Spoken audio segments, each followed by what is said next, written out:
Hi friends, welcome back to பொய்மா சமையல் channel. இந்த நம்ம என்ன பார்க்க போகிறோம்னா, அம்மா பார்த்தீங்கன்னா மத்தியான ரொட்டீன் தான் பார்க்க போகிறோம். அம்மா பார்த்தீங்கன்னா வித்தியாசமாக செய்ய போகிறாங்க. மீன் குழம்பு செய்ய போகிறாங்க, மீன் ஃப்ரை செய்ய போகிறாங்க, சிக்கன் கிரேவி சேர்க்குறாங்க.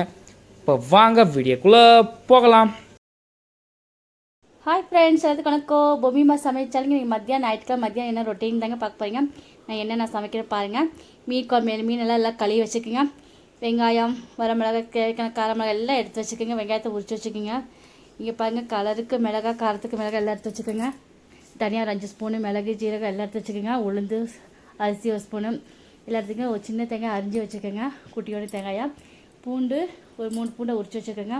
தேவைக்கான புளி ஊற வச்சுக்கோங்க. மீன் குழம்பு தேவைக்கானதை தலை வால் தனியாக வச்சுக்கோங்க. மீன் ஃப்ரை சென்டர் தனி பீஸ் அதை தனியாக எடுத்து வச்சுக்கோங்க. தண்ணி வடிட்டுங்க. இப்போ வடிச்சிட்டு நல்லா காய வச்சுக்கோங்க.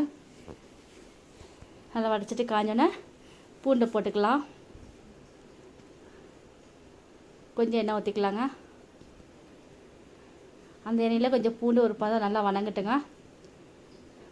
இப்போ ஒரு குட்டி குட்டி வெங்காயம்லாம் அதெல்லாம் அரிஞ்சிட்டுக்கிறேங்க. இது ஒரு வயசான தாத்தா தாங்க விற்றுட்டு இருந்தாங்க. ஒரு 10 கிலோ வாங்கிட்டேங்க. வாங்கினா கொஞ்சம் சந்தோஷப்படுவாங்க இல்லைங்க. ஒரு வயசானவங்க யாராவது விற்றா கொஞ்சம் வாங்குங்க. காய்கறி எல்லாம் வாங்க, அவங்களுக்கு நல்லாயிருக்கும். கொஞ்சம் சந்தோஷப்படுவாங்க. ரொம்ப நேரமாக வச்சு தள்ளிக்கிட்டுலாம் வந்து விற்கிறாங்க. தங்கச்சி வீட்டுக்கு போகும்போது வயசான தள்ளிட்டு வந்து விற்றாங்க. ரொம்ப கஷ்டமாக இருந்துச்சு. ஒரு 10 கிலோ வாங்கிட்டு வந்துட்டேங்க. இப்போ பாருங்கள், வெங்காயத்தை போட்டுக்கிறேங்க.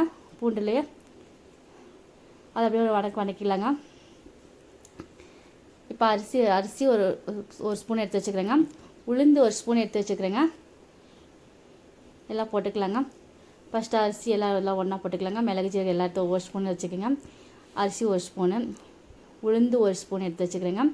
மிளகு ஜீரகம் 1 ஸ்பூன் எடுத்து வச்சுக்கிறேங்க.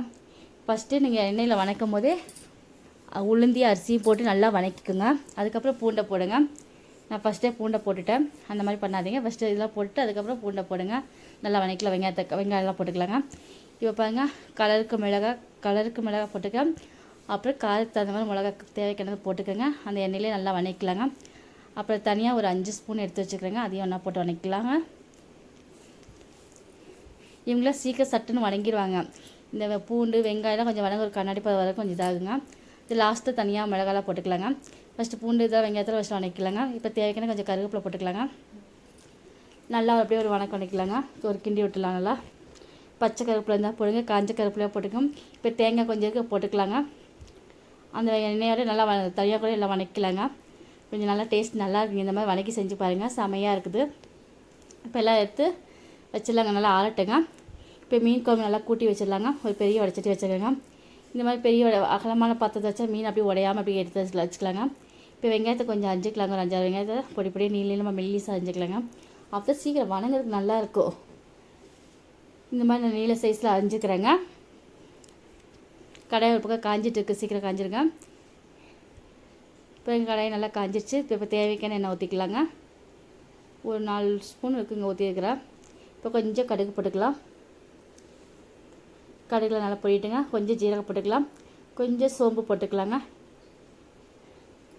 நான் வெந்தயம் லாஸ்ட்டில் தாங்க போடுவேன். ஃபஸ்ட்டே போட்டால் வெந்தயம் சீக்கிரம் கருப்பாயிடுங்க. இப்போ கொஞ்சம் உளுந்து போட்டுக்க லைட்டாக. இப்போ எல்லாம் நல்லா பொரிஞ்சிச்சு பாருங்க. எல்லாம் சோம்புலாம் நல்லா பொரிஞ்சு வந்துச்சு. இந்த டைமில் நம்ம வெந்தயம் போட்டுக்கலாங்க. ஃபஸ்ட்டே வெந்தயம் போட்டால் சீக்கிரம் கருப்பாயிடுங்க. இப்போ வெங்காயத்தை போட்டுடலாம். இல்லை லாஸ்ட்டில் தான் எப்பயுமே வெந்தயம் போடுவேங்க. இப்போ வெங்காயம் நல்லா வணக்கி ஒரு கண்ணாடி பதம் வந்தால் போதுங்க. ஒரு தக்காளி 3 தக்காளி நான் அரிஞ்சு வச்சுருக்கிறேன்.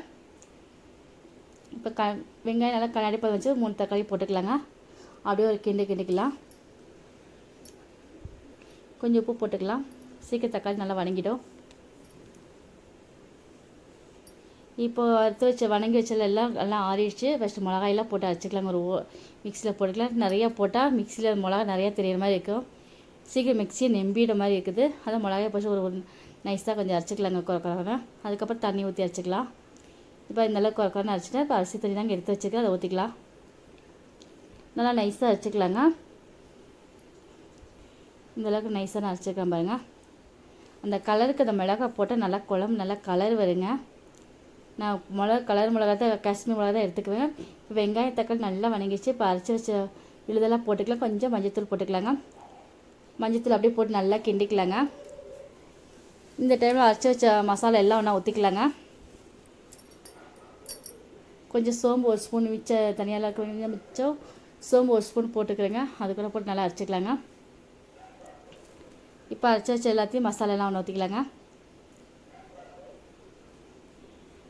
இந்த மாதிரி வறுத்து அரைச்சா தாங்க குழம்பு நல்லா இருக்குது. மீன் குழம்பு, மட்டன் குழம்பு, சிக்கன் குழம்பு எல்லாத்துக்கும் நல்லா இருக்குதுங்க. கொஞ்சம் புளியெல்லாம் கரைச்சி ஊற்றிக்கலாங்க. நான் எப்போயுமே இந்த மட்டன் ஐட்டு சிக்கன் ஐட்டம் எல்லாம் எடுக்கும்போது வறுத்து அரைச்சி தாங்க செய்வேன். செமையாக இருக்கும். இப்போ கொஞ்சம் புளி போட்டுக்கலாங்க. புளி தண்ணி நல்லா கரைச்சி எல்லாம் ஊற்றிக்கலாங்க தேவைக்கானது. இப்போ உப்பு போட்டுக்கலாங்க. மீன் குழம்பு தேவையான உப்பு போட்டாச்சுங்க. கொஞ்சம் கருவேப்பிலை போட்டுடலாங்க. இவங்க நல்லா கொதி வரட்டுங்க. அதுக்கப்புறம் மீனை இறக்கிடலாங்க உள்ளுக்குள்ள. இப்போ மீன் குழம்பு நல்லா நல்லா கொதிச்சுட்டு இருக்குங்க. பச்சை வாசலை எல்லாம் போயிடுச்சுங்க. இப்போ மீனை போட்டலாங்க. சுற்றி அப்படியே போட்டு விட்ருவேங்க. அப்போ மீன் குழம்பு எடுக்கும் போது மீன் அழகாக வந்துடுங்க, உடையாமல் வருங்க. இப்போ மீன் ஃப்ரைக்கு எல்லாம் எடுத்து வச்சுக்கோங்க. நான் இந்த மாதிரி வீட்டில் அரைச்சி தாங்க செய்வேன். மீன் அவ்வளோ சூப்பராக இருக்குங்க. இப்போ தண்ணி நல்லா வடிஞ்சிருச்சுங்க மீனை கழுவி வச்சப்போ. இப்போ கலருக்கு இந்த மிளகாய், காஷ்மீர் மிளகாய் தாங்க எடுத்து வச்சுக்கிறேங்க. வெங்காயம் 2 வெங்காயம் நல்லா அரிஞ்சு வச்சுக்கிறேங்க. இஞ்சி, பூண்டு, சோம்பு, பட்டை, கிராம்பு எல்லாம் எடுத்து வச்சுங்க. ஒரு பெரிய பட்டையை உடச்சிருக்கேன். ஒரு 15 கிராம்பு எடுத்து வச்சுக்கோங்க. இந்த மாதிரி கிராம்பு போட்டு அரைச்சி சாப்பிட்டா செமையாக இருக்குது. மீன் ஃப்ரை நல்லா சூப்பராக இருக்குது. ஒரு வெடுக்கு வாசமே இருக்கிறது நல்லா இருக்குதுங்க. இப்போ கலருக்கு இந்த மிளகாய் எல்லாம் போட்டுக்கலாங்க. பூண்டை போட்டுக்கலாம். எல்லாத்தையும் ஒன்றா போட்டு அரைச்சிக்கலாங்க. ஒரு கருப்பு, ஒரு கொத்து போட்டுக்கலாங்க. மிக்ஸியில் போட்டு நல்லா நைஸாக அரைச்சிக்கலாங்க. நான் இந்த மாதிரி அரைச்சி தாங்க சேர்ப்பேன். மீன் ஃப்ரை சூப்பராக இருக்கும். இப்போ இந்தளவுக்கு நைஸாக அரைச்சிட்டேங்க. இப்போ ஒரு வடச்சட்டியில் போட்டுக்கலாங்க. ஒரு கார்ன்ஃப்ளவர் மாவு 1 ஸ்பூன் போட்டுக்கிறேங்க. 1.5 ஸ்பூனாக இருக்குதுங்க போட்டுக்கிறது.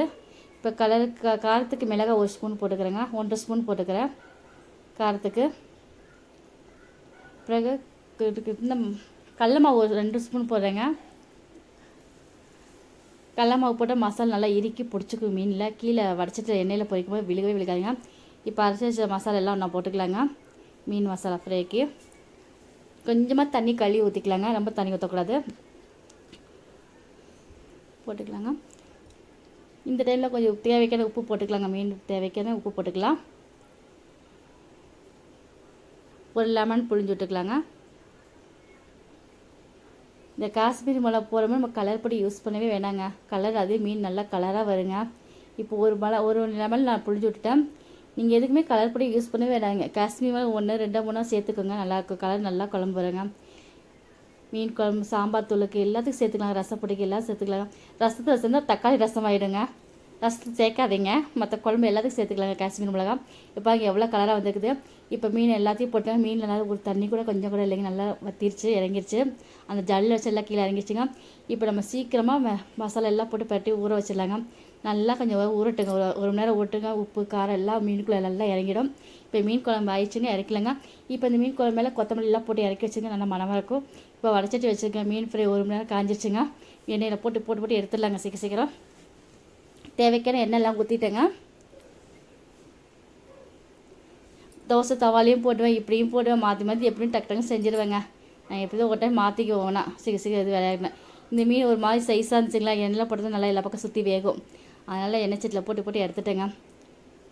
நல்லா பொரிஞ்சிட்ருக்குங்க. பாருங்க மசாலா எல்லாம் அப்படியே வளர்த்துலேயே நல்லா மீன் நல்லா ஒட்டிக்கிச்சுங்க. அப்படியே எடுக்கிறதுக்கு நல்லா அப்படியே மீனை உடையாமல் நல்லா வந்துச்சு. இந்த மாதிரி அரைச்சி தாங்க நான் சேர்ப்பேன். அப்பப்போ நல்லாயிருக்கும். இப்போ மீனெல்லாம் எல்லாம் எடுத்துடலாங்க. இது கூட கொஞ்சம் கருவேப்பிலையும் போட்டுக்கலாங்க. செமையாக இருக்கும். கொத்தோடு போட்டுக்கலாங்க. நல்லாயிருக்கும். உதிரியாக ஊற்றி போட்டால் எல்லா பக்கம் எண்ணெயில் பிரிஞ்சு போயிடுது. இப்போ சிக்கன் ஒரு 1/2 கிலோ எடுத்து வச்சுக்கிறேங்க. நல்லா கழுவி வச்சுக்கிறேன். இப்போ தேவைக்கான வெங்காயம் எடுத்து வச்சுக்கிறேங்க. சோம்பு, தனியா, பட்டை, கிராம்பு, மிளகு, ஜீரகம் எல்லாம் எடுத்து வச்சுக்கோங்க. இல்லை 1 ஸ்பூன் எடுத்து வச்சுக்கிறேங்க. இப்போ வெறும் வடச்சட்டி தாங்க வச்சுக்கிறேன். வெறும் கடையில் அது வறுத்துக்கலாங்க. சிக்கன் கிரேவி இந்த மாதிரி செஞ்சுப்பாங்க. செம்ம சூப்பராக இருக்கும். இதில் பெப்பர் கூட நிறைய தூக்கலாக போட்டோம்னா செம்ம காரஜாரமாக நல்லா இருக்குங்க. நான் தேவைக்கான போட்டுக்க, உங்களுக்கு தேவைக்கான எவ்வளோ போட்டுக்குங்க. இந்த பக்கம் மீனெல்லாம் பொரிச்சிட்டு இருக்கிறேங்க. கொஞ்சம் கருவேப்பிலை, பச்சை கருவேப்பிலை போட்டுக்கலாங்க. சிக்கனுக்கு நல்லா வறுத்துக்கலாங்க. அப்படியே இது நல்லா மணம் வர வரைக்கும் நல்லா வறுத்துங்க. சொல்ல இப்போ ஒரு தட்டில் கொட்டி வச்சுக்க நல்லா ஆறட்டுங்க. அதே கடையில் நம்ம சிக்கன் தாளித்து விட்டுலாங்க. இந்த பக்கம் மீன் ஆகிட்டுக்குங்க. ஒரு கருவேப்பிலை கொத்தோட்ட போட்டு இப்படி மாதிரி எடுத்துருக்கேங்க. மீன் நல்லா உடையாமல் நல்லா சூப்பராக வந்துச்சுங்க. இந்த மீன் பேர் தான் தெரியலைங்க எனக்கு. இப்போ எல்லாம் எடுத்துடலாங்க. இப்போ இந்த பக்கம் வடிச்சிட்டு நல்லா காஞ்சிச்சுங்க. தேவைக்கான நல்லெண்ணெய் தான் ஊற்றுறது சிக்கன் கிரேவிக்கு. இந்த சிக்கன் கிரேவிக்கு நல்லெண்ணெய் ஊற்றி செஞ்சுப்பாங்க. செம்ம சூப்பராக. கொஞ்சம் கடுகு போட்டுக்கிறேன், கொஞ்சம் ஜீரகம் போட்டுக்கிறேங்க. எல்லாம் நல்லா பொரிஞ்சாலும் வெங்காயத்தை போட்டுக்கலாங்க. கொஞ்சம் 2 வரமிளகாய் கிள்ளி போட்டுக்கோங்க. அப்புறம் வெங்காயம் கொஞ்சம் நிறையா அரிஞ்சு வச்சுக்கோங்க. அது எல்லாம் போட்டு வதக்கலாங்க. வெங்காயம் ஒரு கண்ணாடி பதம் வந்தால் போதுங்க. ரொம்பலாம் வணங்க வேணுங்க. சிக்கனோட சேர்ந்து வணங்கும் போது செம்மையாக இருக்கும். பாருங்க, இஞ்சி பூண்டு பேஸ்ட் 1 ஸ்பூன் போட்டுக்கிறேன். கொஞ்சம் பச்சை வாசம் போது நல்லா கிண்டிகிட்டே இருங்க. நான் எண்ணெய் 2-3 ஸ்பூன் தாங்க ஊற்றிருக்கிறேன். இப்போ தக்காளி ஒரு 2 தக்காளி போட்டுக்கலாங்க. அப்படியே நல்லா வதக்கிக்கலாங்க. தக்காளி ரொம்ப வணங்க வேண்டியதாக இல்லைங்க. சிக்கனை ஒன்றா போட்டு மிக்ஸ் பண்ணி நல்லா கிண்டுனா நல்லா டேஸ்ட்டு தக்காளி எல்லாம் வெங்காயம் நல்லா சூப்பராக வந்துடுங்க.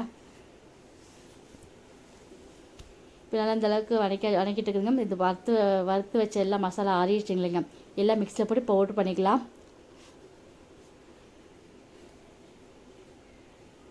எல்லாத்தையும் ஒன்றா போட்டு வெறும் தண்ணி ஊற்றாமல் பவுட்ரு பண்ணி வச்சுக்கலாங்க. நைஸாக வச்சுக்கலாம். இப்போ இந்தளவுக்கு நான் அரைச்சிட்டேங்க.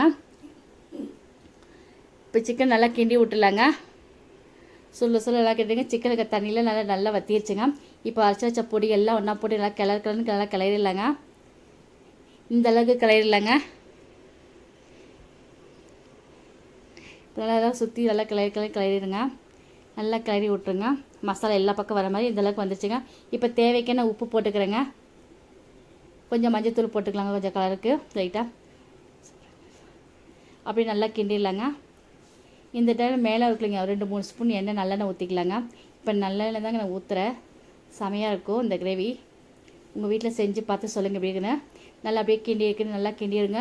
இதுலேயே கொஞ்சம் மசாலா வேக கொஞ்சம் தண்ணி தைச்சிக்கோங்க. சிக்கனில் இருக்கிற தண்ணியில் வற்றி போச்சுங்க. இப்போ கொஞ்சமாக தண்ணி 1/2 கிளாஸ் நான் ஊற்றிக்கிறேங்க. இந்த கிரேவி செம்ம சூப்பராக இருக்குங்க. தண்ணி குழம்பு, சாம்பார் தண்ணி குழம்பு, சிக்கனுக்கு, ரசத்துக்கு, எல்லாத்துக்கும் இந்த கிரேவி செம்ம சூப்பராக இருக்கும். கொஞ்சம் பச்சை கருப்பு அப்படியே போட்டு அடுப்பை மீடியமான ஸ்பீடில் வச்சுட்டு நல்லா கிண்டிட்டேங்க. நல்லா வெந்துருச்சுங்க சிக்கனு. பாருங்க இந்தளவுக்கு வெந்துச்சு. இப்போ நம்ம கொத்தமல்லி போட்டு இவங்களை இறக்கிடலாங்க. கொஞ்சம் மூடி போட்டு கொஞ்சம் வைக்கலாம், ஒரு 2 நிமிஷம் இருக்கலாங்க. பாருங்க இன்னும் கொஞ்சம் தண்ணி எல்லாம் வற்றிருச்சுங்க. இப்போ நம்ம கொத்தமல்லி போட்டு நல்லா இறக்கிடலாங்க. சுவையான சிக்கன் கிரேவி ரெடி ஆகிடுச்சுங்க.